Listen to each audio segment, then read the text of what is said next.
사도신경으로 신앙 고백 드리시겠습니다. 나는 전능하신 아버지 하나님 천지의 창조주를 믿습니다. 나는 그의 유일하신 아들 우리 주 예수 그리스도를 믿습니다. 그는 성령으로 잉태되어 동정녀 마리아에게서 나시고 본디오 빌라도에게 고난을 받아 십자가에 못 박혀 죽으시고 장사된 지 사흘 만에 죽은 자 가운데서 다시 살아나셨으며 하늘에 오르시어 전능하신 아버지 하나님 우편에 앉아 계시다가 거기로부터 살아있는 자와 죽은 자를 심판하러 오십니다. 나는 성령을 믿으며 거룩한 공교회와 성도의 교제와 죄를 용서받는 것과 몸의 부활과 영생을 믿습니다. 아멘. 우리 찬송가 455장 이렇게 찬양하시겠습니다. 455장입니다.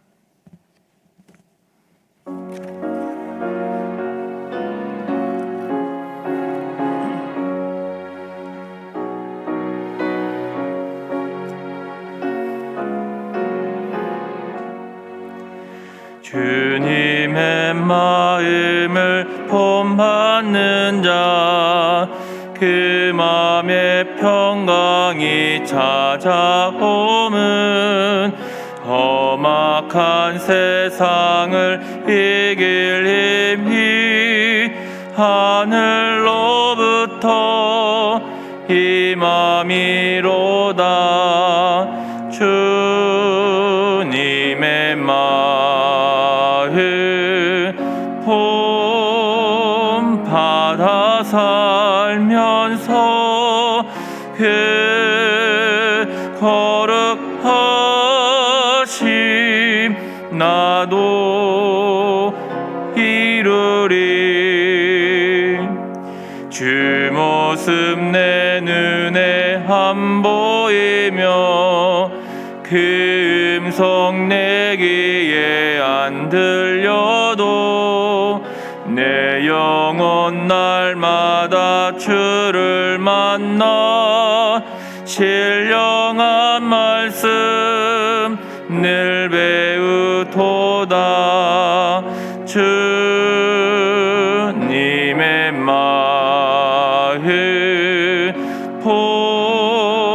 본받아 살면서 그 거룩하심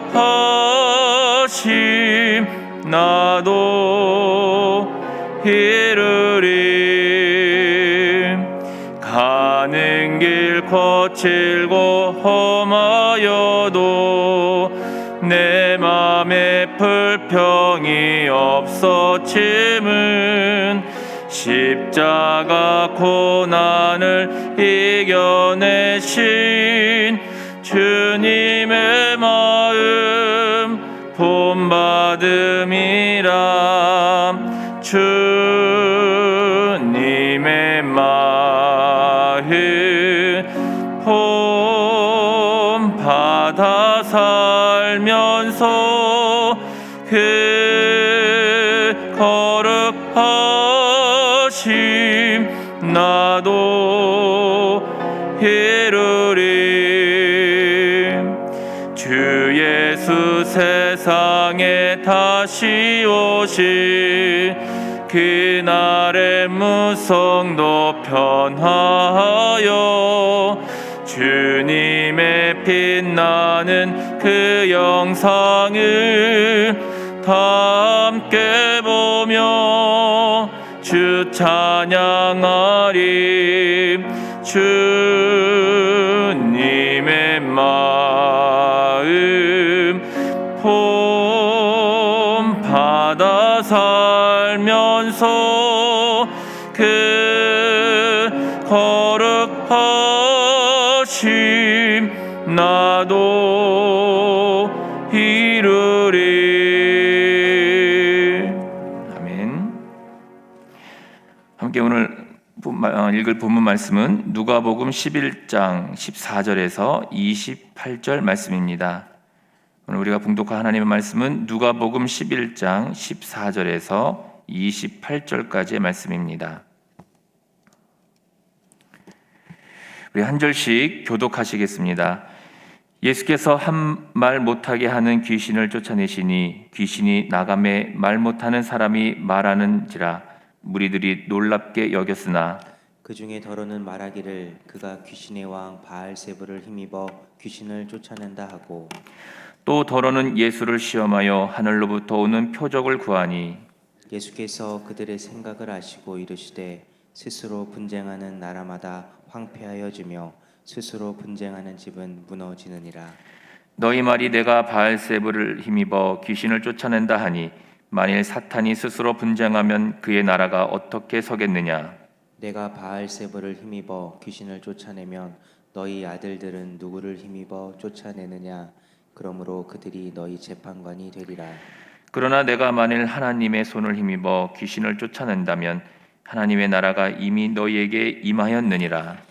강한 자가 무장을 하고 자기 집을 지킬 때에는 그 소유가 안전하되, 더 강한 자가 와서 그를 굴복시킬 때에는 그가 믿던 무장을 빼앗고 그의 재물을 나누느니라. 나와 함께 하지 아니하는 자는 나를 반대하는 자요 나와 함께 모으지 아니하는 자는 해치는 자니라. 더러운 귀신이 사람에게서 나갔을 때에 물 없는 곳으로 다니며 쉬기를 구하되 얻지 못하고 이에 이르되 내가 나온 내 집으로 돌아가리라 하고, 가서 보니 그 집이 청소되고 수리되었거늘 이에 가서 저보다 더 악한 귀신 7을 데리고 들어가서 거하니 그 사람의 나중 형편이 전보다 더 심하게 되느니라. 이 말씀을 하실 때에 무리 중에 한 여자가 음성을 높여 이르되 당신을 뵌 태와 당신을 먹인 젖이 복이 있나이다 하니, 같이 읽습니다. 예수께서 이르시되 오히려 하나님의 말씀을 듣고 지키는 자가 복이 있느니라 하시니라. 아멘. 아멘. 기도하겠습니다. 좋으신 아버지 하나님, 은혜를 감사합니다. 지난 간밤에도 주님 품 안에서 편히 쉬게 해주시고 또 이 새벽에도 저희들을 주 앞에 불러주심을 감사합니다. 오늘도 저희들에게 새날 주시고 또 생명 주시고 건강 주셨는데 이 한 날도 주님과 더불어 동행하게 하시고 주를 기쁘시게 하는 한 날 되게 하여 주옵소서. 이 새벽에도 주님을 사모하오니 말씀과 기도 가운데 저희들을 만나 주시며 주의 성령으로 충만케 하여 주시옵소서. 하나님 앞에 감사의 예물을 올려드립니다. 하나님 아버지, 질병으로 인하여 깨달음을 주심을 감사합니다. 또 1000번째 예물을 주님께 드립니다. 하나님 아버지, 믿음으로 순종으로 또 감사로 드리는 예물을 주님께서 기뻐 받으시며 약속하신 하늘의 복과 땅의 복으로 충만하게 채워 주옵소서. 주의 은혜로 종의 가정들을 형통케 해주시며 그 자녀들을 축복하여 주시옵소서. 예수님의 이름으로 축복하며 기도하옵나이다. 아멘. 할렐루야. 이 새벽에도 주의 은혜와 축복이 함께 하시기를 축원합니다. 오늘 본문의 사건에는 예수님께서 한 귀신 들린 사람을 고쳐주고 난 다음에 이제 일어난 그 후에 여러 가지 이제 사람들의 반응 같은 얘기들이 나온 사건입니다. 14절 말씀에 보시면 예수께서 한 말 못하게 하는 귀신을 쫓아내시니 귀신이 나가매 말 못하는 사람이 말하는지라 그랬습니다. 여기 보면은 이제 성경에서는 귀신이라는 존재를 인정한다는 것이죠. 그리고 이 귀신이 하는 일 중에 하나가 사람을 말 못하게 할 수 있다는 거예요. 그러니까 이제 뭐 여러 가지 그 신체적인 이유로 말을 못하는 그런 일종의 질병이죠. 말을 못하는 그런 경우도 있지만은 귀신 때문에 말을 못하는 그런 경우도 있다는 얘기를 여기서 이제 우리에게 보여주고 있습니다. 그래서 이제 그 귀신을 쫓아내니까 이 사람이 말을 못했었는데 말을 하게 된 것입니다. 그러자 이제 이 사건을 놓고 15절에 그 중에 더러는 그랬습니다. 그러니까 그 중이라는 것은 그 앞에 보면 14절의 끝부분에 무리들이 놀랍게 여겼으나, 그러니까 예수님께서 귀신을 쫓아내가지고 귀신 때문에 말 못하는 사람이 말하게 되니까 이 사건을 보고 사람들이 놀란 거예요. 어떻게 이런 일이 하고 이제 놀라니까 그 무리 중에서 사람들이 놀라는 사람들도 있었는데 그 중에 어떤 사람은 뭐라고 말했느냐 하면은 15절에 그가 귀신의 왕 바알세불을 힘입어 귀신을 쫓아낸다. 그러니까 이제 귀신을 힘입어서 귀신을 쫓아낸다 그래요. 뭐 이 얘기는 성경 얘기는 아니에요. 나는 사탄의 왕관을 벗었나이다인가요? 정확하게 제가 책 제목이 기억이 안 나요. 우리나라의 그 당군 그 신전, 당군 종교 운동을 앞장섰던 사람이 있어요. 그 사람이 큰 박수무당인데 그 사람이 이제 예수를 믿었습니다. 예수를 믿고 난 다음에 쓴 이제 일종의 간증 같은 책이 있어요. 나는 사탄의 왕관을 주여 나는 사탄의 왕관을 벗었나인가 같은 뭐 그 책이 있는데 그 책에 보면은 그런 얘기를 해요. 무당들끼리 이렇게 기싸움을 한대요. 이 얘기는 성경 얘기가 아니에요. 그분이 하는 얘기니까 오해 없이 들으세요. 그래서 무당들 중에서 센 무당이 있고 약한 무당이 있대요. 근데 그거를 이제 평가하는 게 뭐냐면은 작두날 위해서 춤을 춘답니다. 작두날에서 춤을 추다가 센 귀신이 약한 귀신을 누르면 그 약한 귀신에게 들린 무당의 발이 작두날에 빈대는 거예요. 작두날에 비고 이제 그 센 무당, 그래 센 무당 맞나? 하여튼 좀 센 귀신에 들린 그 무당은 작두날 위에 서 있어도 발을 비지 않는다는 거예요. 어느 정도 맞는 얘기인지 모르겠지만 어쨌든 뭐 그 무당이 하는 얘기예요. 하는 얘기고 저도 뭐 오래전에 한번 그 TV에서 뭐 무슨 프로그램인가에서 그걸 본 것 같아요. 태국에서 이렇게 그 사다리가 칼날이 돼 있어요. 칼날로 된 그 사다리가 있는데 거기를 맨발로 사람이 오르락내리락 하는데 발이 하나도 비지 않는 거예요. 뭐 그런지 어쨌든 신기한 일이죠. 그러니까 어쨌든 이제 이 사람들 생각에는 그렇게 생각을 한 거예요. 예수님이 더 센 귀신, 그러니까 귀신의 왕 바알세분을 힘입어서 이제 그렇게 했다. 이제 이렇게 이제 이 사람들은 해석을 한 거죠.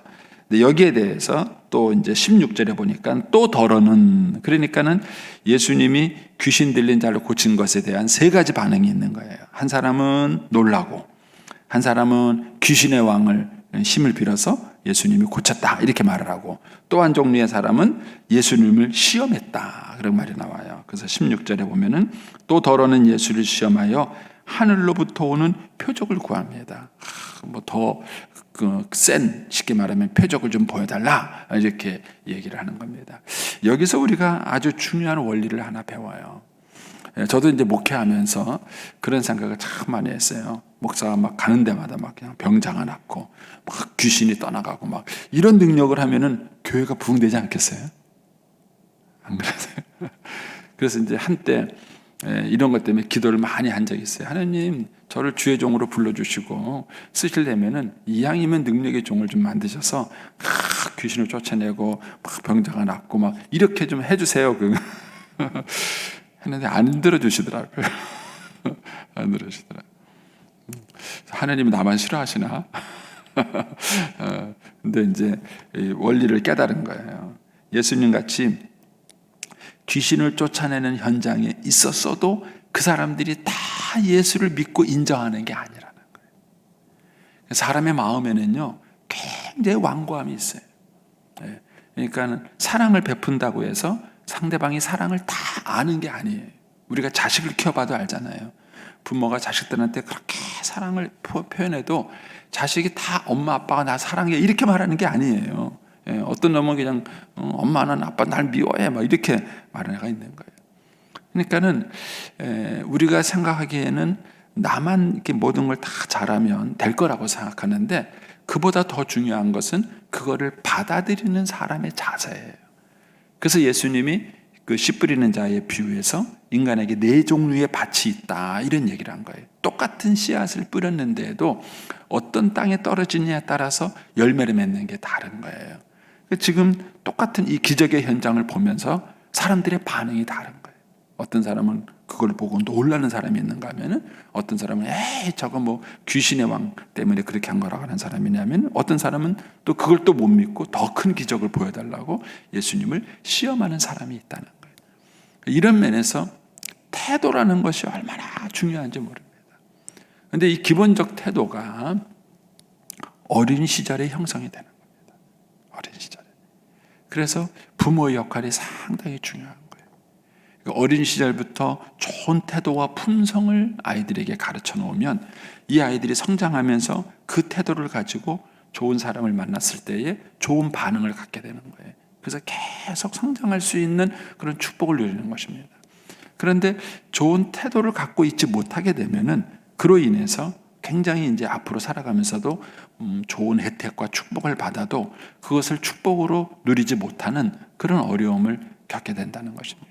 이런 면에서 우리가 자녀들이 어린 시절에 어떠한 품성과 그 태도를 훈련시키느냐 하는 것이 굉장히 중요한 것입니다. 자, 이제 계속해서 보겠습니다. 이제 17절에 보시면 이제 예수께서 그들의 생각을 아셨어요. 그 사람들이 그렇게 하는 걸 아시고는 예수님이 이제 15절에 대한 답변을 해주시는 겁니다. 그러니까 15절 반응을 보인 사람들, 예수님이 귀신의 왕 바알세불을 힘입어서 고쳤다라고 말하는 사람들에 대해서 답변을 해주시는 것이 이제 17절에서 20절의 내용입니다. 거기 보면은 스스로 분장하는 나라마다 황폐해지고 스스로 분장하는 집은 무너지니라. 너희 말에 내가 바알세불을 힘입어 귀신을 쫓아낸다면, 만약 그렇게 말해 주장하는 게 맞다면 그런 거죠. 그렇다면 사탄이 스스로 분장하는 거라는 거죠. 그러면 어떻게 사탄의 나라가 서겠느냐? 그런 일은 없다 그거예요. 없다는 거예요. 그러니까 귀신이 귀신을 제압하는 일은 없다는 겁니다. 만약에 있다면 눈속임인 거예요. 눈속임인 것이죠. 그래서 주님께서 그런 일이 날 수 없다. 19절에 내가 바알세불을 힘입어서 귀신을 쫓아낸다면 너희의 아들들은 누구를 힘입어 쫓아내느냐. 여기서 말하는 너희의 아들들은 그 당시에 바리새인들 가운데에 귀신을 쫓아내는 죽기 사역을 하는 사람들이 있었습니다.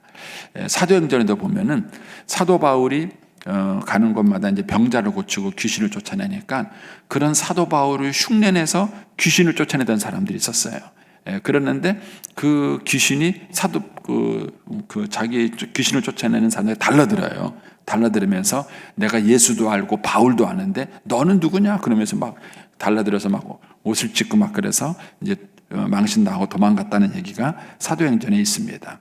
이런 것처럼 그 당시에 그 바리새인의 제자들 가운데는 귀신을 쫓아내는 사람들이 있었던 거예요. 그러니까 예수님이 그걸 지적하는 거예요. 내가 만약에 귀신을 쫓아내는 사건을 가지고 너희가 귀신의 힘을 입어서 쫓아냈다고 말한다면 그러면 쟤네들도 그러면은 귀신의 힘으로서 쫓아내는 거냐? 이렇게 말하면서 이 사람들의 주장이 잘못됐음을 주님이 지적하시는 겁니다. 그래서 19절에 내가 바알세불을 힘입어 귀신을 쫓아내면 너희 아들들은 누구를 힘입어 쫓아내느냐? 그러므로 그들이 너희의 재판관이 될 것이다. 너희가 지금 잘못된 판단을 하는 거다라고 주님께서 얘기를 하십니다.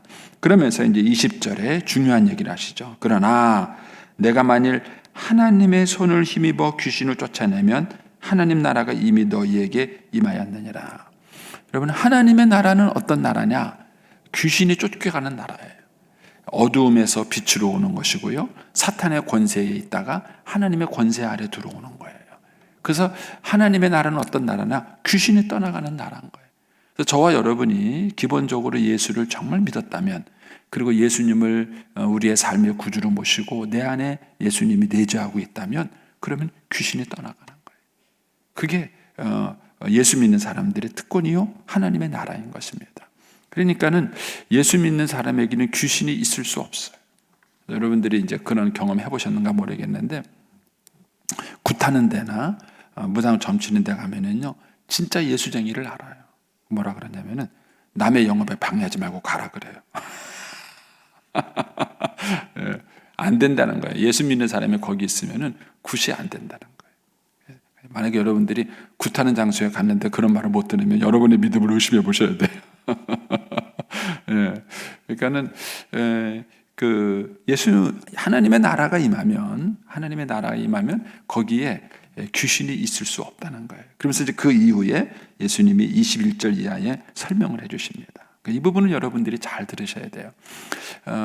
목회를 하다 보니까 이 부분을 의외로 혼돈하는 분이 많습니다. 여기 21절에 보시면 영적인 원리를 주님이 설명을 해주세요. 강한 자가 무장을 하고 자기 집을 지킬 때에는 그 소유가 안전하되, 더 강한 자가 와서 그를 굴복시킬 때에는 그가 믿던 무장을 빼앗고 그의 재물을 나누느니라. 일반적인 원리죠. 그렇죠? 네, 어떤 사람이 강한 사람이 있으면은 그보다 힘이 약한 사람 못 들어와요. 근데 힘이 더 강한 사람이 있으면 뭐예요? 와서 그 사람을 제압하고 그 물건을 빼앗겠죠. 이게 이제 일반적인 세상의 심의 원리인데 영적 세계에서도 동일한 원리가 있다는 것입니다. 동일한 원리가. 그러면 예수 믿는 사람에게는 하나님의 나라가 임하는 거죠. 내가 예수님을 믿는 순간 예수님이 내 죄를 사하시고 내 안에 예수님이 들어오시는 거예요. 그것을 성령님이 들어오신다 이렇게 말해요. 성령의 임재가 있는 거예요. 그 예수 믿는 사람 안에는 다 누가 계세요? 성령님이 계신 거예요. 그러면 성령님은 하나님이세요. 그러니까 하나님이 내 안에 계신 거예요. 그러면 하나님보다 센 귀신이 있나요? 없습니다. 없어요. 그럼 어떤 일이에요? 이미 내 안에 예수님이 계신다면 절대로 그 사람에게는 귀신이 역사할 수 없습니다. 이걸 여러분 잘 이해하셔야 돼요. 왜냐하면 내 안에 하나님이 계시는데 하나님보다 센 영이 없어요. 하나님보다 센 귀신이 없습니다. 그러니까 어떤 귀신도 하나님을 제압하기 전에는 나를 제압할 수 없는 거예요. 그래서 여러분들이 귀신을 무서워하시면 안 돼요. 귀신은 하나도 무서워할 게 없어요. 근데 여러분들이 자꾸 이 원리를 모르기 때문에 혼돈하시는 거예요. 그러니까 예수님을 영접한 사람은 그 안에 성령님이 계시고 성령님은 하나님이세요. 그러니까 하나님이 내 안에 계시기 때문에 가장 강한 자가 내 안에 계신 거예요. 가장 강한 자가 내 안에 있기 때문에 절대로 귀신이 내게 역사할 수 없어요. 여러분들이 그것에 두려워하시면 안 되는 거예요. 그러니까는 주님께서 이 영적 원리를 얘기해 주시는 것입니다.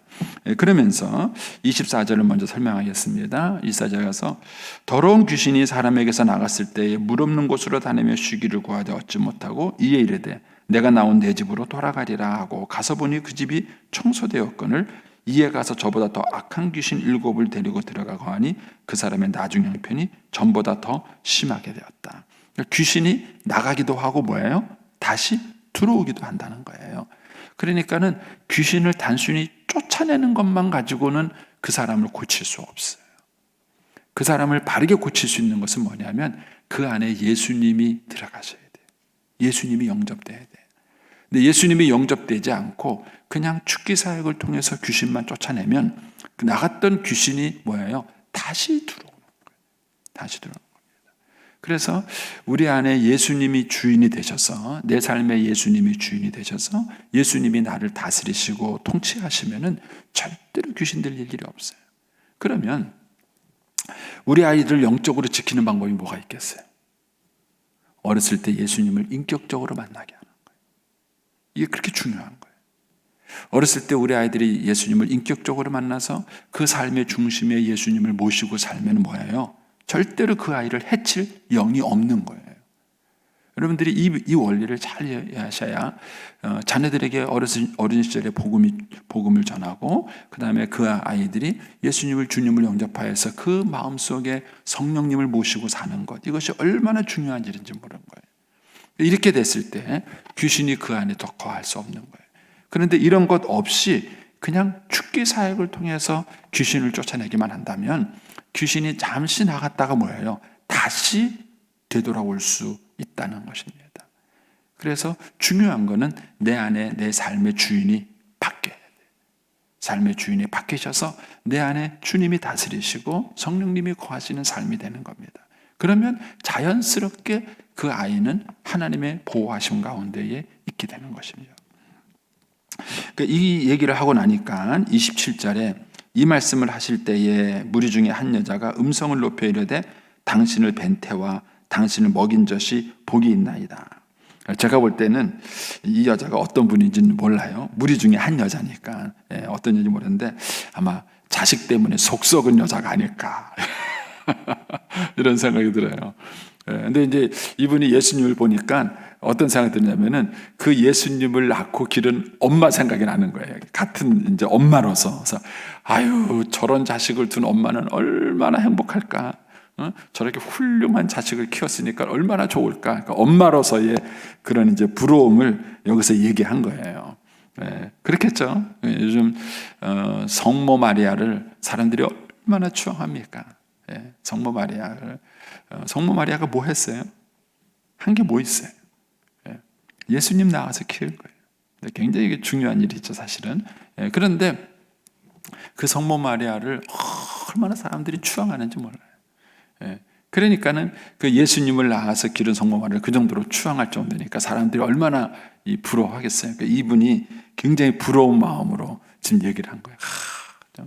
당신을 낳아서 기른 엄마는 정말 행복하겠다. 당신 같은 아들을 둔 엄마는 얼마나 행복하겠느냐. 이렇게 부러움의 얘기를 한 것이죠. 근데 여기에 대해서 예수님이 이렇게 얘기하세요. 28절에 예수께서 이르시되 오히려 하나님의 말씀을 듣고 지키는 자가 복이 있다. 여러분, 이 말씀을 여러분 잘 묵상해 보세요. 여러분, 진짜 행복하고 축복받은 것은 뭐냐면은 말씀을 듣고 순종하는 거예요. 이게 성모 마리아라서 추앙받는 것보다도 더 훌륭한 일이에요. 근데 우리는 이 말씀을 듣고 순종하는 일을 굉장히 가볍게 취급해요. 근데 예수님은 이거를 어떻게 치냐면 자기 엄마 마리아보다도 더 훌륭한 일이다, 이렇게 얘기를 하시는 거예요. 말씀을 듣고 지키는 자가 오히려 더 복이 있다. 오히려 나를 낳아서 기른 사람보다도 말씀을 듣고 지키는 자가 오히려 더 행복하다. 그게 더 복받은 사람이다. 그래서 하나님 말씀을 듣고 순종한다는 것이 이런 큰 의미가 있습니다. 여러분들이 이 부분을 한번 잘 묵상해 보신다면 우리의 자녀들이 살아가는 동안에 어떤 직업을 가질지 또 어떤 일을 하며 살지는 몰라요. 그런데 분명한 거 있어요. 우리 아이들이 복받고 사는 비결은 뭐냐? 말씀을 듣고 순종하는 삶을 사는 거예요. 어렸을 때부터 우리 아이들이 말씀을 듣고 순종하는 삶을 살아갈 수 있도록 그렇게 훈련시키고 세워간다면 이것이 좋은 품성이에요. 이것이 잘 품성이 되어져 가고 난다면 그러면 그 아이가 하나님께 가장 복받는 자가 되는 것입니다. 나중에 또 이제 그런 원리도 집중적으로 한번 생각해 보시겠지만은요, 어렸을 때 자녀들에게 기르는 좋은 품성 중에 하나가 바로 순종의 품성이에요. 순종. 이 순종의 품성을 배우지 못하면요, 이 아이가 어딜 가든지 들이받아요. 선생님도 들이받고, 위에 있는 선배들도 들이받고, 어디 가든지 그래요. 품성이 그렇게 길러진 사람은요, 잘 안 고쳐져요. 그게 잘 고쳐지지가 않아요. 근데 어렸을 때부터 권위 아래 들어가고, 순종하고, 이런 것들, 이건 맹종하고는 달라요. 유교에서 말하는 맹종하고는 기독교에서 말하는 순종은 전혀 다른 개념입니다. 다른 개념인데 어렸을 때부터 이 권위 아래 들어가고 말씀에 순종하고 이런 사람들은요, 이미 그 관계 형성이 잘 되게 돼 있어요. 왜냐면은 형들하고 모임에 탁 들어가면요, 형들하고 관계를 좋게 가져요. 근데 어디 가든지 들이받으면 야, 네가 형이냐? 이런 식으로 해서 들이받으면은요, 친구 관계에 있어서 좋은 관계를 맺기가 어려워요. 학교 와서 선생님하고 만났는데 그 선생님의 권위 아래 들어가 선생님과 좋은 관계를 맺는 것과 그 선생님한테 틱틱거리고 맨날 대들고 하는 거와는 선생님하고 맺는 관계가 전혀 달라요. 그러니까는 어렸을 때부터 어떤 품성과 이런 것들을 훈련시켜 나가느냐 하는 것이 그 아이가 성장하는 과정에 있어서 대단히 중요한 영향을 미치는 것입니다. 주님께서는 이 귀신 들린 사건을 통해서 이걸 가르쳐 주시는 거예요. 너에게 정말 중요한 것이 있다면은 하나님 말씀의 권위 아래 들어가서 그 말씀의 권위에 순종하는 삶이 가장 복된 사람이다 하는 얘기를 주님이 해주시는 겁니다. 자, 그러면서 이제 23절로 가보겠습니다. 거기서 주님께 말씀, 나와 함께 하지 아니하는 자는 나를 반대하는 자요, 나와 함께 모으지 아니하는 자는 해치는 자라. 여러분, 영적 세계에는 중간이 없어요. 예수님 편이든 예수님 편이 아니든 어느 한쪽에 있는 것이지요, 중간에 있을 수는 없다는 것입니다. 그래서 여러분들이 정말 하나님의 나라에 적극적으로 동참하는 사람인지 아니면은 그 나라의 소극적인 사람인지를 검토해 보셔야 합니다. 주님께서 이 사건을 통해서 참된 신앙이 무엇인가를 말해줍니다. 여러분, 오늘 한 날도 주님과 더불어 동행하는 날이 되기를 축복합니다. 기도하겠습니다.